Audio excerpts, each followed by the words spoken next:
Today I'm going to demonstrate the pressing of a sublimation pencil case. It's a zipper.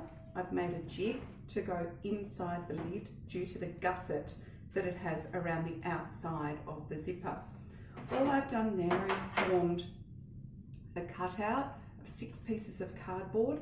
Depending on the depth, you might only need a few, or you might need some more. If you don't have any cardboard handy, you can also use paper, but you'll need quite a lot. Place that inside the top of the pencil case. As you can see there, it fits quite snugly. I'm only going to use the edge of the press. I've preheated the heat press to 180 degrees, it's almost there, for 70 seconds. I've used a bit of spray adhesive to apply the transfer to the top of the pencil case.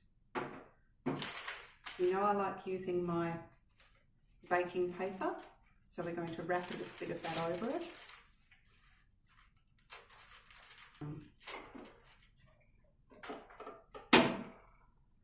Take the transfer off, and there you have it. So that was 180 degrees for 70 seconds using the cardboard jig, which didn't compress too much, and that came out really well.